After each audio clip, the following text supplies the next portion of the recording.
Picture this. You're a Christian merchant in the year 1187, standing on the dusty docks of Alexandria as news arrives that Saladin has retaken Jerusalem from the Crusaders. Your heart sinks, not just because the Holy Land has fallen, but because your entire livelihood depends on trade routes that now seem impossibly dangerous. The Islamic world controls the spice trade, the Silk Roads, even the sea lanes that bring precious goods from India and the Far East. You're facing financial ruin, and worse, you're cut off from the very lands where Christ walked. But then a stranger approaches, a man whose dark skin marks him as African, whose rich silk robes speak of immense wealth, and whose calm demeanor suggests knowledge of secrets you've never imagined. He speaks perfect Arabic, fluent Greek, and when he mentions Jerusalem, his eyes light up with the fervor of a true believer. This man tells you something that changes everything. There's another way. A Christian kingdom in the mountains of Africa controls trade routes that could bypass the Islamic world entirely. A land where crosses crown ancient churches, where the Ark of the Covenant itself might rest, and where a powerful Christian ruler commands armies that could change the fate of the Crusades forever. You're about to discover the story of the most influential Christian you've never heard of, a eunuch whose power stretched from the highlands of Ethiopia to the courts of medieval Europe, whose control of African trade routes offered crusading Christians their greatest hope for victory, and whose legacy would reshape the very foundations of global commerce for centuries to come. Before diving into this forgotten story of faith, power, and international intrigue, consider hitting that like button and subscribing for more content like this. Please comment below to let me know where you're listening from. I find it incredible that we're exploring these hidden histories together from different parts of the world, connected across time and space by our shared fascination with the past. To understand this remarkable figure, we must first journey back to the dusty roads of ancient Palestine, where a single encounter between two men would set in motion events that would echo through the corridors of power for over 1,000 years. The year is approximately 34 AD, and a wealthy African official is traveling home from Jerusalem in his ornate chariot, reading from a scroll that contains words he cannot fully comprehend. This man is a eunuch, surgically castrated as a young boy to serve in the court of one of Africa's most powerful rulers. But this is no ordinary servant. He controls the treasury of an empire so wealthy that its queens could field armies against Rome itself and emerge victorious. His homeland, the Kingdom of Kush, sits astride trade routes that connect the Mediterranean world with the riches of sub-Saharan Africa. Gold, ivory, exotic animals, precious stones, and human cargo flow through territories under his administration, generating wealth that rivals the treasures of Pharaoh's Egypt. The eunuch serves under a queen known by the title Candace, not her name, but a royal designation meaning Great Woman or Queen Mother. These Candace queens wield power that would make European monarchs tremble with envy. They own vast territories, command their own armies, and maintain the authority to order even their own sons to commit ritual suicide if they displease the royal court. Queen Amanirenas, one of the most famous Candaces, personally led Kushite forces against Roman legions in a 3-year war that ended with Rome agreeing to pay tribute, one of the few times in history that the mighty Roman Empire was forced to buy peace from an African kingdom. But our eunuch's power extends far beyond military might. As treasurer to such a queen, he oversees commercial networks that span continents. Caravans under his authority carry goods from the heart of Africa northward, through the Nile Valley to Alexandria and the Mediterranean ports. Ships laden with African treasures sail from Red Sea harbors to India and beyond, returning with spices, silks, and precious stones that command astronomical prices in European markets. The Kingdom of Kush, located in what is now Sudan, sits at the crossroads of the ancient world. To the north lies Egypt and the Mediterranean. To the east stretch the Red Sea trade routes leading to India and the Far East. To the south and west lie the African interior regions, rich in gold, ivory, and other exotic goods that European and Asian markets crave. No significant trade between Africa and the wider world can bypass Kushite territory, making the kingdom's officials some of the wealthiest and most influential people on earth. When the eunuch encounters Philip the Evangelist on that desert road, he's reading from the book of Isaiah, struggling to understand prophecies about a suffering servant. Philip explains that these prophecies refer to Jesus Christ, and the eunuch's response reveals the depth of his spiritual hunger. He immediately requests baptism, becoming one of Christianity's first African converts and carrying the gospel message back to his homeland with all the passion of a new believer. But here's where the story becomes truly extraordinary. This wasn't just a personal conversion, it was the beginning of a Christian revolution that would transform Africa and, centuries later, offer European crusaders their greatest hope for victory against Islamic forces. The eunuch returned to Kush with more than just faith. He carried a vision of Christian unity that would eventually connect African kingdoms with European crusading states through bonds of shared belief and mutual commercial interest. Church traditions tell us that the eunuch founded the Ethiopian Orthodox Church, though the Ethiopia of his time was actually the kingdom of Kush rather than the modern nation we know today. This distinction matters because it helps us understand how Christianity spread through Africa along the very trade routes that the eunuch helped control. As merchants carried goods between kingdoms, they also carried religious ideas, Christian texts, and news of the growing faith community. Within a few centuries, Christianity had taken root throughout the region. The kingdom of Axum, located in what is now northern Ethiopia and Eritrea, officially converted to Christianity in the 4th century, becoming one of the world's first Christian nations, earlier than most European kingdoms. King Caleb of Axum even launched military campaigns against Jewish rulers in southern Arabia who were persecuting Christians, demonstrating how African Christian kingdoms were willing to use force to protect their co-religionists. This Christian kingdom of Axum controlled trade routes that were absolutely crucial to the medieval global economy. The Red Sea passage from the Indian Ocean to the Mediterranean was one of the most important commercial waterways in the world, and Axumite ports controlled access to this vital shipping lane. Merchants carrying spices from India, silk from China, and precious stones from Southeast Asia had to negotiate with African Christian rulers who could grant or deny passage through their territories. The wealth generated by this trade was staggering. Ethiopian kings maintained commercial agents who traveled as far as the Arabian Peninsula, conducting business on behalf of the royal court.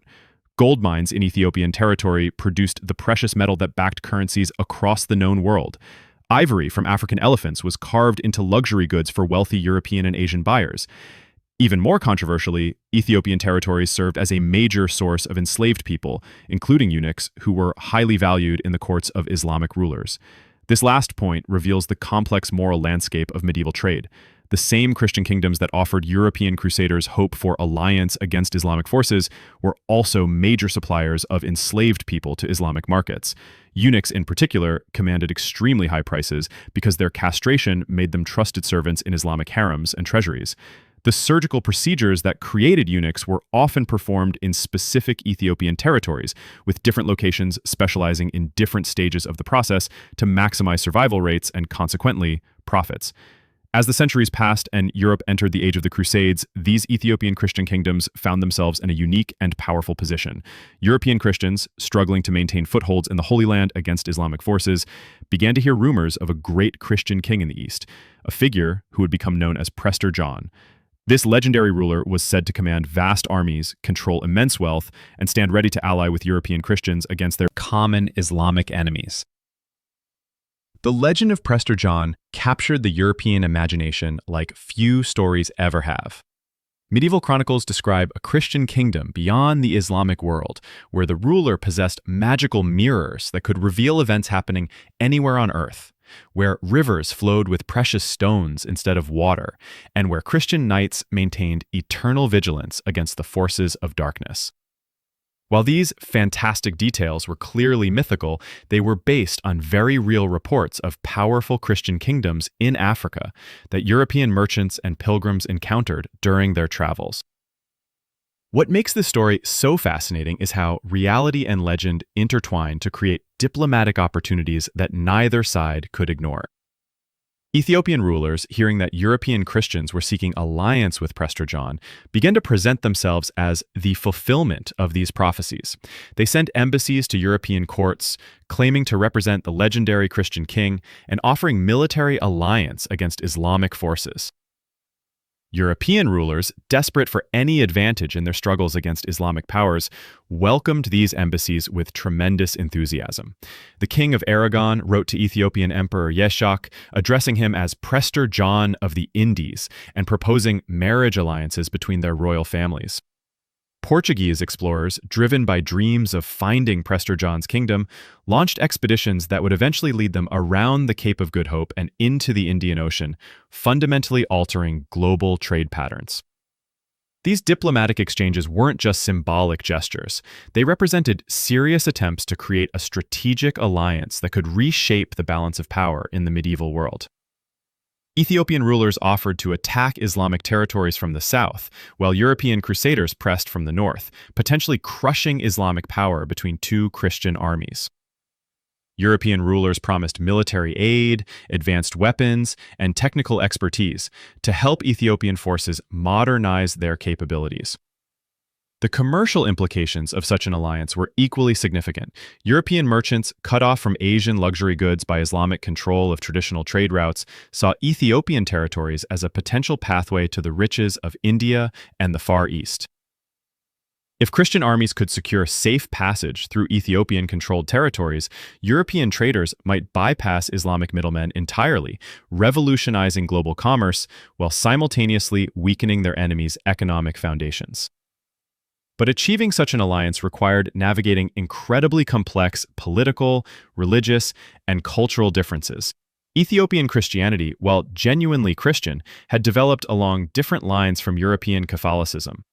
Ethiopian churches followed different liturgical practices, maintained different theological traditions, and operated under different ecclesiastical hierarchies. European Catholics weren't always certain that Ethiopian Christians were truly Orthodox believers, rather than heretical sectarians.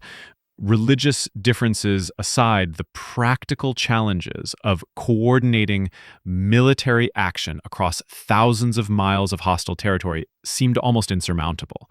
How could European and Ethiopian armies synchronize their campaigns when communication between their territories required months of dangerous travel through Islamic-controlled regions? How could European military advisors reach Ethiopian courts to help modernize African armies? How could Ethiopian gold and European weapons flow between allied kingdoms when every trade route was controlled by their common enemies? These challenges would define the relationship between European and Ethiopian Christianity for centuries to come, setting the stage for one of the most remarkable diplomatic and commercial experiments in medieval history. The legacy of that original Ethiopian eunuch, baptized on a desert road 2,000 years ago, was about to reshape the very foundations of global power. The man who would make this impossible dream a reality was born into a world where castration was considered a pathway to power rather than punishment. In the sophisticated courts of medieval Ethiopia, eunuchs weren't outcasts or victims, they were trusted administrators whose altered bodies granted them access to the most sensitive corridors of authority. Unable to father dynasties that might challenge their masters, incapable of forming sexual alliances that could threaten royal bloodlines, these men became the ultimate political operators in a world where bloodline and marriage determined everything. Our Ethiopian eunuch, let's call him Bakafa, though his real name has been lost to the mists of time, rose through the ranks of the royal administration with the calculating precision of someone who understood that survival meant becoming indispensable. By the 1180s, as European crusaders were losing their grip on Jerusalem, Bakafa controlled commercial networks that stretched from the highlands of Ethiopia to the trading posts of the Arabian Peninsula.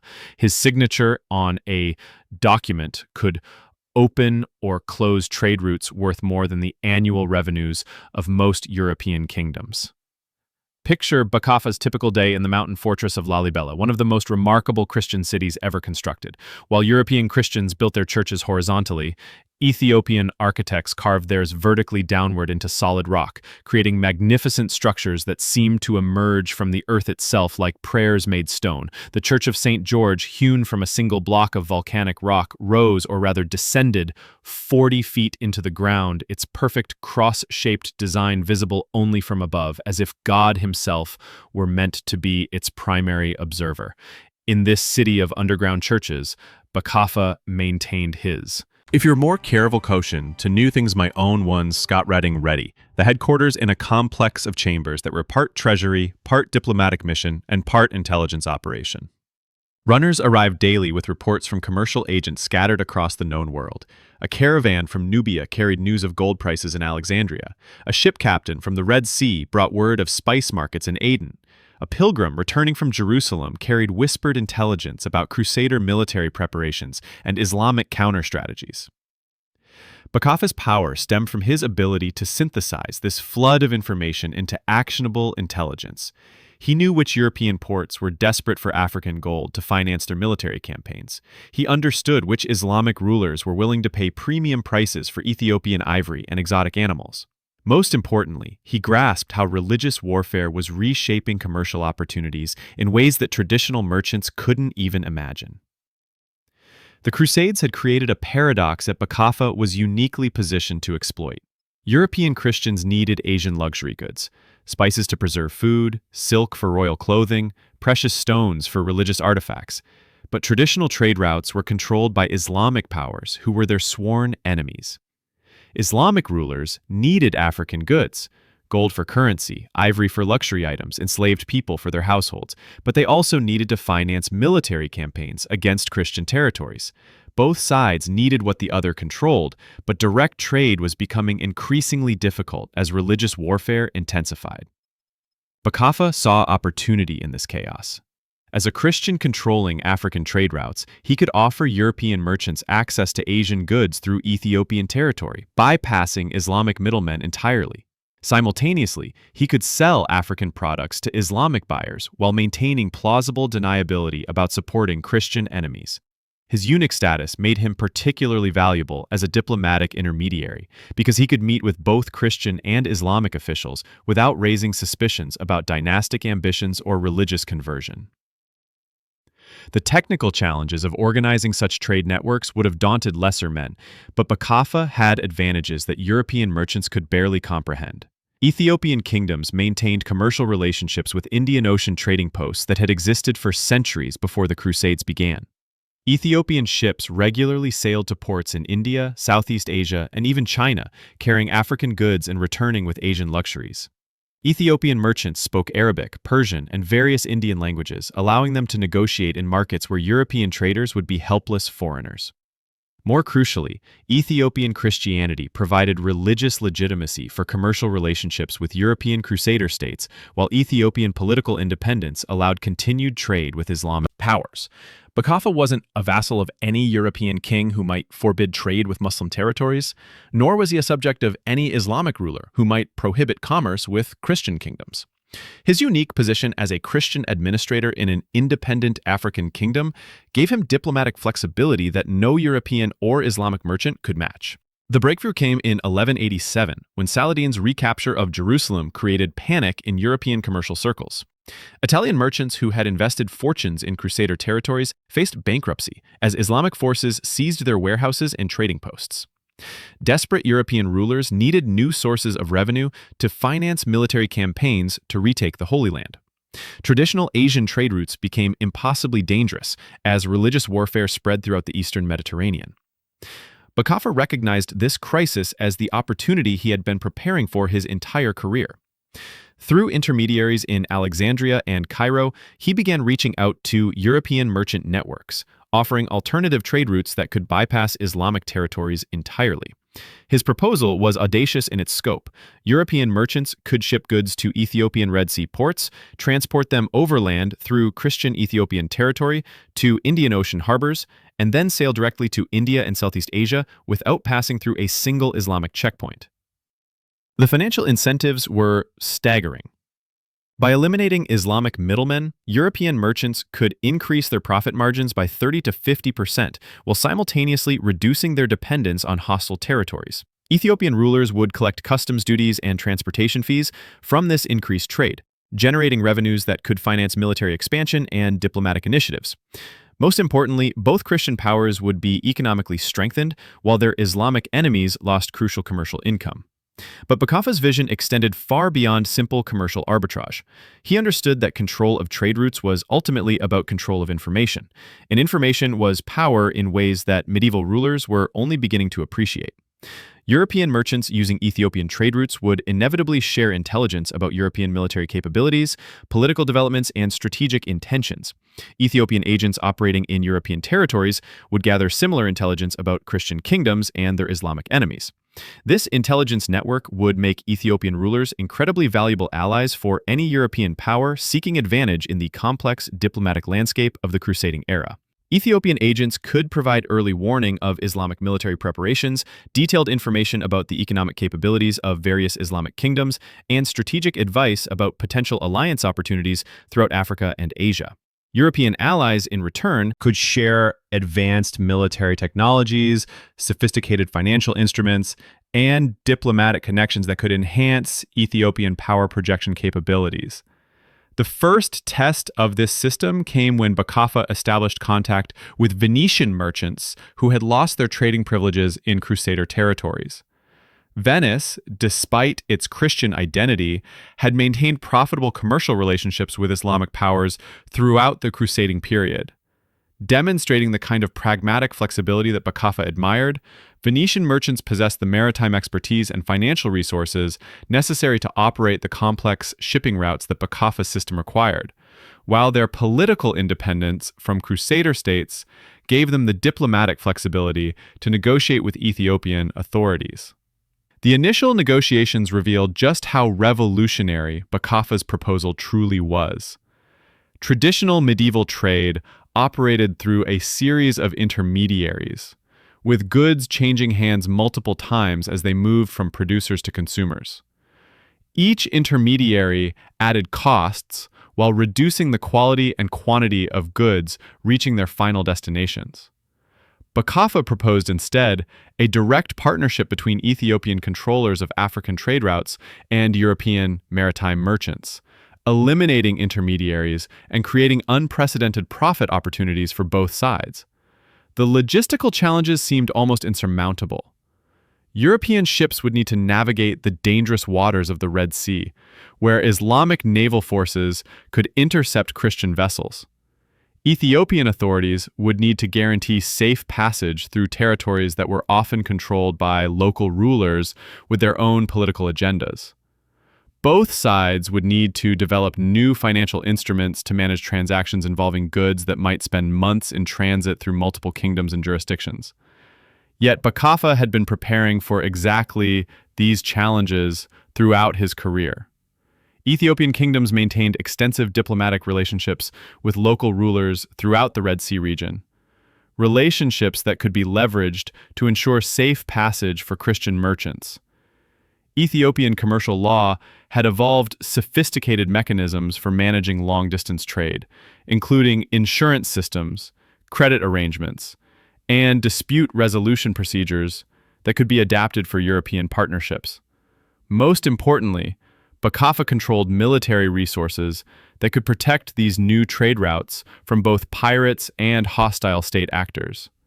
Ethiopian naval forces, while smaller than those of major Mediterranean powers, were perfectly suited for Red Sea operations.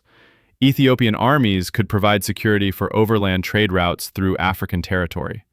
Ethiopian diplomatic networks could negotiate safe passage agreements with local rulers who might otherwise view European merchants as unwelcome intruders. The success of these initial ventures would depend on Bakafa's ability to convince both European and Ethiopian authorities that the potential benefits outweighed the obvious risks. European merchants needed assurance that their investments wouldn't be seized by hostile African rulers or lost to the hazards of unfamiliar territory. Ethiopian rulers needed confidence that European partners wouldn't use commercial relationships as cover for military reconnaissance or political subversion. Bakafa's reputation as a eunuch proved crucial in addressing these concerns. His castration served as a guarantee that he couldn't use commercial success to establish an independent dynasty that might threaten existing power structures. European merchants could trust that he wouldn't attempt to leverage their partnership into political authority that might eventually threaten their interests. Ethiopian rulers could be confident that his loyalty remained uncompromised by the sexual and dynastic ambitions that drove most medieval political operators. The stage was set for one of the most remarkable commercial and diplomatic experiments in medieval history. A castrated African Christian administrator was about to offer European crusaders something their military campaigns had failed to achieve: a pathway to victory through economic warfare rather than battlefield conquest. The legacy of that biblical Ethiopian eunuch, baptized on a desert road over 1,000 years earlier, was about to reshape the balance of power between Christianity and Islam in ways that no one could have imagined. The network that Bakaffa envisioned represented more than just an alternative to Islamic trade routes. It was a revolutionary concept that would transform the very nature of medieval commerce. While European merchants had traditionally competed against each other for scraps from Islamic-controlled markets, Bakaffa proposed something unprecedented: a Christian commercial alliance that could challenge Islamic economic dominance through coordinated action rather than individual opportunism. The key to understanding Bakaffa's strategy lies in recognizing how medieval trade actually functioned. Most European merchants operated as small-scale entrepreneurs, purchasing goods in one market and selling them in another, taking whatever profits they could extract from local price differences. This system made individual merchants vulnerable to political disruptions, military conflicts, and the arbitrary decisions of local rulers who could destroy a lifetime of accumulated wealth with a single decree. Bakaffa understood that sustainable commercial success required something far more sophisticated than opportunistic trading. He envisioned an integrated network where Ethiopian authorities would guarantee safe passage, provide warehouse facilities, offer financial services, and maintain diplomatic relationships that could protect European merchants from the chaos of medieval politics.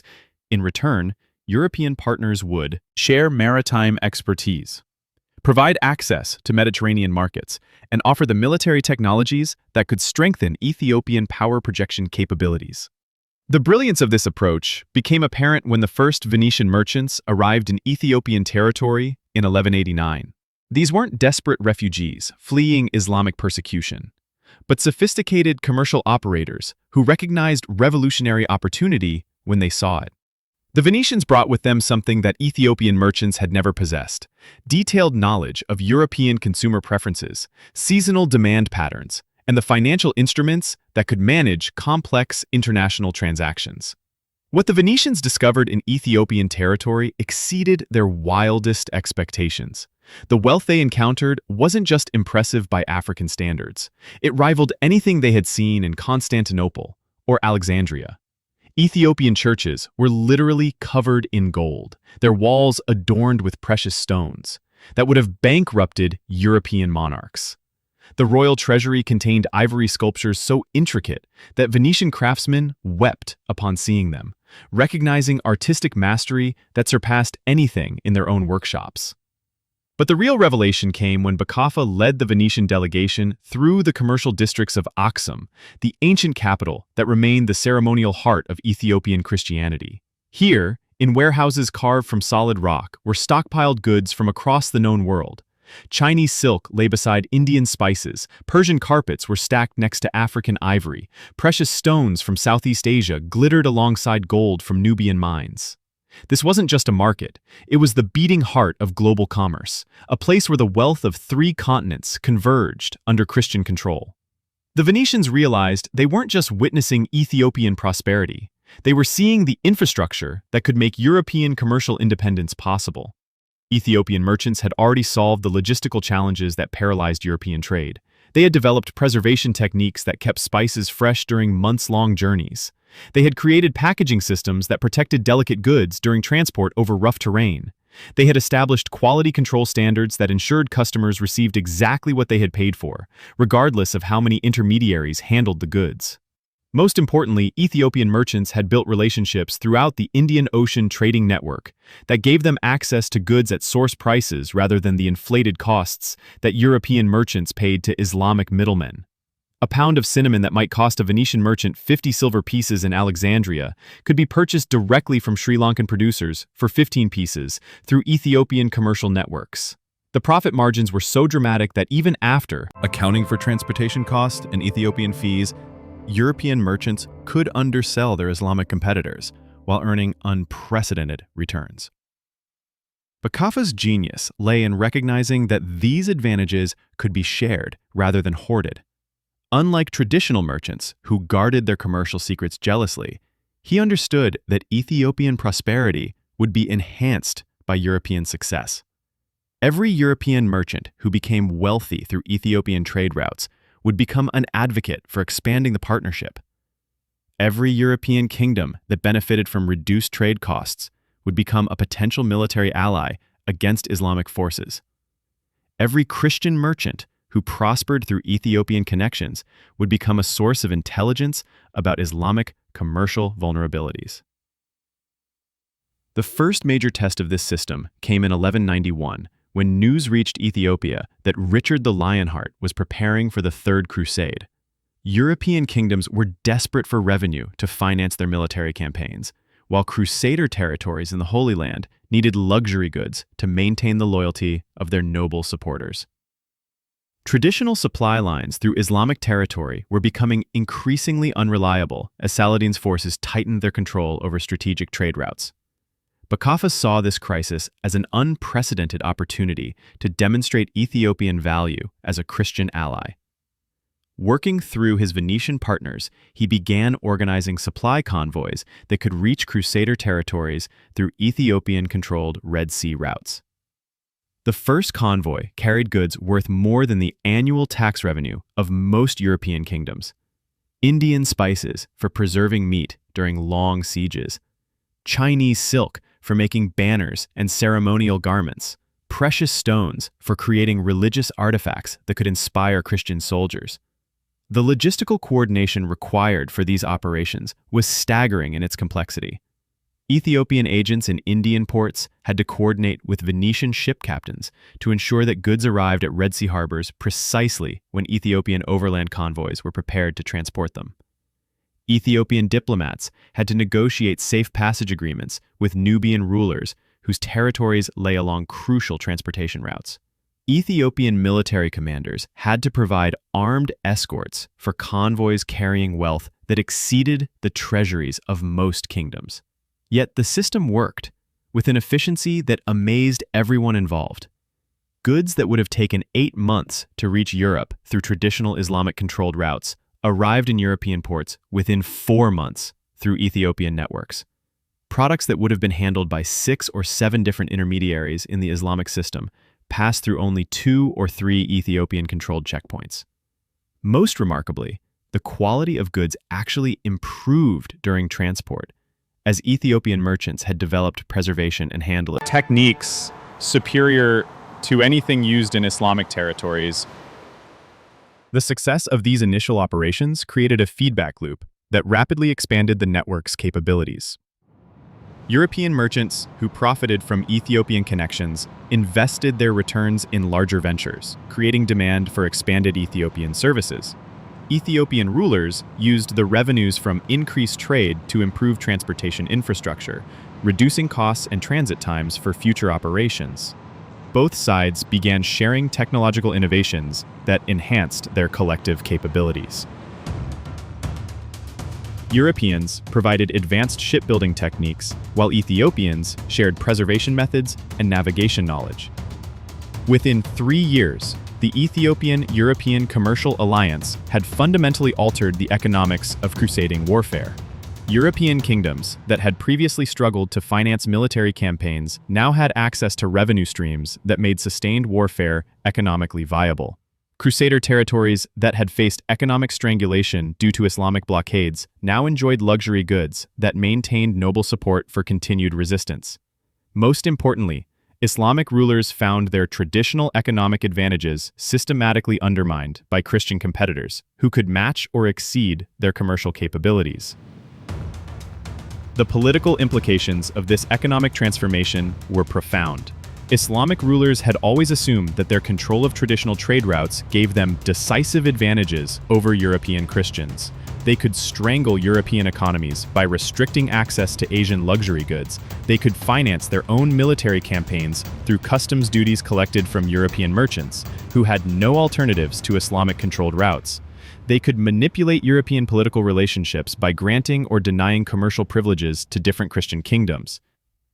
Bakaffa's network destroyed these assumptions by creating genuine alternatives to Islamic economic dominance. European merchants no longer depended on Islamic goodwill for access to Asian markets. European kingdoms could finance military campaigns without paying tribute to Islamic rulers through inflated trade costs. European Christians could compete economically with Islamic powers rather than simply reacting to Islamic commercial policies. The response from Islamic authorities was swift and violent. Saladin's intelligence networks quickly identified the Ethiopian connection as a strategic threat that required immediate action. Islamic naval forces began intercepting ships traveling between Ethiopian and European ports. Islamic armies launched raids against Ethiopian territory, attempting to disrupt the overland routes that connected Red Sea harbors with Indian Ocean shipping lanes. Islamic diplomats worked to turn African rulers against Ethiopian commercial policies, offering bribes and threatening military action against any local authorities who cooperated with Christian merchants. But Bakafa had anticipated these responses and prepared countermeasures that demonstrated the sophisticated strategic thinking that had made him indispensable to Ethiopian rulers. Ethiopian naval forces, while smaller than Islamic fleets, operated from protected harbors that were virtually impossible for hostile forces to assault. Ethiopian armies controlled mountain passes that could be defended by small forces against much larger attacking armies. Ethiopian diplomats had cultivated relationships with African rulers that were based on mutual benefit rather than fear or bribery, creating alliances that Islamic pressure couldn't easily break. More importantly, the economic benefits of the Ethiopian-European partnership had become so significant that both sides were willing to fight to protect them. European merchants, whose fortunes depended on Ethiopian trade routes, provided financial support for Ethiopian military preparations. European kingdoms that benefited from reduced trade costs offered technological assistance and military advisors to strengthen Ethiopian defenses. Ethiopian rulers who had grown wealthy from European commercial partnerships invested heavily in military capabilities that could protect their new revenue streams. The conflict that emerged from these tensions would reshape the balance of power throughout the medieval world. What had begun as a commercial partnership between Ethiopian eunuchs and Venetian merchants was evolving into a strategic alliance that could challenge Islamic dominance of global trade networks. The legacy of that biblical Ethiopian eunuch, converted on a desert road over 1,000 years earlier, was about to manifest as a fundamental transformation in the relationship between Christianity and Islam. Bakafa found himself at the center of events that would determine whether European Christianity could achieve through economic warfare what it had failed to accomplish through military conquest. His unique position as a castrated African Christian administrator had made him the architect of a revolutionary strategy that offered European crusaders their greatest hope for victory against Islamic forces. The question now was whether this unlikely alliance could survive the violent Islamic response that was already beginning to unfold across the battlefields of Africa and the Mediterranean. The stage was set for a confrontation that would test everything Bakafa had built over decades of careful planning and diplomatic maneuvering. The Ethiopian eunuch, who controlled Christian trade routes, was about to discover whether economic power could triumph over military force in the age of the Crusades. The war that followed would be unlike anything the medieval world had ever witnessed. This wasn't armies clashing on open battlefields or knights charging with lances lowered. This was economic warfare conducted through shipping manifests and diplomatic pouches, where a single Intercepted caravan could shift the balance of power between empires. Bakafa understood that Islamic forces would target the most vulnerable points in his network first. Red Sea shipping lanes were exposed to naval attacks, while overland routes through Nubian territory could be disrupted by diplomatic pressure or military raids. But he also recognized that his enemies faced constraints they didn't fully appreciate. Islamic rulers needed African goods as desperately as European Christians needed Asian luxuries. Any action that completely severed Ethiopian trade connections would damage Islamic economies as much as Christian ones. The solution was breathtakingly audacious. Instead of defending fixed trade routes, Bakafa created a fluid network that could adapt to changing political and military conditions. When Islamic naval forces began patrolling Red Sea shipping lanes, Ethiopian merchants shifted their operations to overland routes through the Sahara. When Islamic diplomats pressured Nubian rulers to restrict Ethiopian access, Bakafa opened alternative pathways through territories controlled by local African chiefs who owed no allegiance to Islamic powers. Each adaptation revealed new opportunities that Bakafa's enemies couldn't anticipate or counter. Saharan trade routes connected Ethiopian territories with West African gold mines that produced the precious metal backing currencies throughout the known world. Alternative Red Sea harbors gave Ethiopian merchants access to Indian Ocean shipping networks that Islamic forces couldn't effectively patrol. Most importantly, these shifting routes created intelligence-gathering opportunities that provided Ethiopian authorities with detailed information about Islamic military preparations and economic vulnerabilities. The intelligence war that developed alongside the commercial conflict proved even more significant than the trade battles themselves. Ethiopian merchants operating throughout Islamic territories gathered information about military movements, political tensions, and economic problems that European crusaders desperately needed. Islamic authorities, meanwhile, found their own intelligence networks systematically compromised by Ethiopian agents who appeared to be ordinary African traders but were actually sophisticated espionage operatives. Bakaffa's network became the primary source of strategic intelligence for European crusading forces. Ethiopian agents reported on Saladin's troop movements weeks before Islamic armies reached their destinations. Ethiopian merchants provided detailed assessments of Islamic economic capabilities, revealing which territories were financially vulnerable and which possessed the resources for sustained military campaigns. Ethiopian diplomats gathered political intelligence about tensions between different Islamic rulers, information that European strategists could exploit to prevent coordinated Islamic responses to Christian military operations. The value of this intelligence became apparent during the Siege of Acre, where European crusaders achieved their greatest military success of the Third Crusade. Ethiopian agents had provided advance warning that Saladin's relief forces were running short of supplies and facing internal political pressures that limited their operational flexibility. European commanders used this intelligence to time their assault precisely when Islamic defenders were most vulnerable, achieving a victory that might have been impossible without Ethiopian information networks. But intelligence flowed both directions through Bakaffa's network, and Islamic authorities quickly recognized that their Ethiopian problem extended far beyond simple commercial competition. Ethiopian agents weren't just gathering military intelligence. They were actively coordinating European and African Christian resistance to Islamic expansion. Ethiopian diplomats were encouraging African rulers to resist Islamic political pressure. Ethiopian merchants were providing financial support for anti-Islamic factions throughout North Africa. The response was swift and brutal.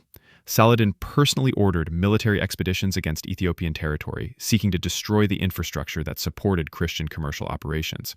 Islamic naval forces launched coordinated attacks against Ethiopian Red Sea ports, attempting to sever the maritime connections that linked African territories with Indian Ocean trade networks.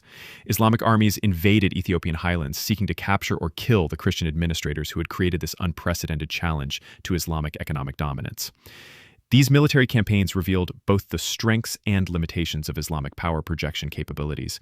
Islamic forces could achieve tactical victories against Ethiopian armies in open terrain, but they struggled to maintain control over conquered territories in the Ethiopian highlands.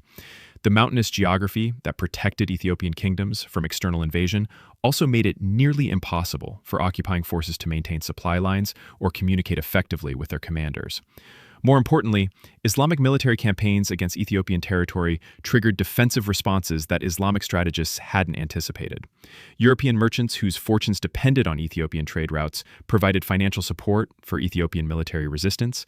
European kingdoms offered technological assistance and military advisors to strengthen Ethiopian defensive capabilities. Even European crusading forces, despite their primary focus on recovering the Holy Land, began coordinating their operations with Ethiopian military activities to maximize pressure on Islamic territories. The coordination between European and Ethiopian Christian forces reached its peak during the winter of 1193, when simultaneous Christian offensives in Palestine and Ethiopia forced Islamic commanders to divide their attention and resources between widely separated theaters of operation. While European crusaders launched attacks against Islamic positions in the Holy Land, Ethiopian armies struck at Islamic territories in the Horn of Africa, creating a two-front war that stretched Islamic military capabilities beyond their limits. Bakaffa's role in coordinating these operations demonstrated the sophisticated strategic thinking that had made him indispensable to Ethiopian rulers and European merchants alike. Using his commercial network as a communication system, he facilitated information exchanges between European and Ethiopian military commanders, ensuring that their operations supported rather than interfered with each other. Ethiopian attacks were timed to draw Islamic reinforcements away from European battlefields, while European offensives prevented Islamic forces forces from concentrating overwhelming strength against Ethiopian positions. The success of this coordination proved that economic networks could serve military purposes in ways that traditional medieval strategists had never imagined. Commercial relationships created communication channels that could operate across enemy territory without detection. Merchant networks provided cover for military intelligence operations that would have been impossible through conventional diplomatic channels. Trade routes offered supply lines for military operations in territories where formal alliances would have been politically unfeasible. Yet the very success of these operations created new vulnerabilities that Bakafa's enemies were quick to exploit. Islamic intelligence services began infiltrating Ethiopian commercial networks, using false merchants to gather information about Christian military preparations and commercial vulnerabilities. Islamic authorities offered bribes to Ethiopian agents, attempting to turn them into double agents who could provide misleading intelligence to European commanders. Islamic military forces began targeting Ethiopian merchant convoys specifically, recognizing that disrupting commercial operations would damage Christian military capabilities more effectively than direct battlefield confrontations. The crisis reached its climax in 1194, when Islamic forces succeeded in capturing a major Ethiopian caravan carrying intelligence documents that revealed the full scope of Christian coordination between European and African territories. The documents contained detailed information about European military capabilities, Ethiopian commercial operations, and the financial arrangements that supported their alliance. More damaging still, they included correspondence between Bakafa and European commanders that demonstrated how economic networks were being used to coordinate military operations against Islamic territories. Saladin's response was immediate and devastating. Islamic armies launched the largest military expedition against Ethiopian territory in medieval history, seeking to destroy the Christian kingdom that had become the foundation of European resistance to Islamic expansion. Islamic naval forces blockaded Ethiopian Red Sea ports, cutting off maritime connections with European and Indian Ocean partners. Islamic diplomats pressured African rulers throughout the continent to sever their relationships with Ethiopian authorities, threatening military action against any kingdom that continued supporting Christian commercial networks. The survival of Bakafa's network during this crisis would determine whether European Christianity could maintain its newfound economic independence or would be forced back into dependence on Islamic-controlled trade routes. Everything he had built over decades of careful planning and diplomatic maneuvering hung in the balance as Islamic forces closed in on the mountain fortresses where Ethiopian Christian civilization had flourished for over 8 centuries. But Bakafa had spent his entire career preparing for exactly this kind of existential challenge. His castration had taught him that survival required adaptability rather than raw strength. His commercial experience had shown him that sustainable success came from creating value for partners rather than simply extracting wealth from enemies. His diplomatic skills had demonstrated that lasting alliances were built on mutual benefit rather than temporary convenience. The defense of Ethiopian territory during the Islamic invasion of 1194 became a testament to everything Bakafa represented as a Christian administrator in an African kingdom. European merchants provided financial support for Ethiopian military preparations, recognizing that their own fortunes depended on Ethiopian survival.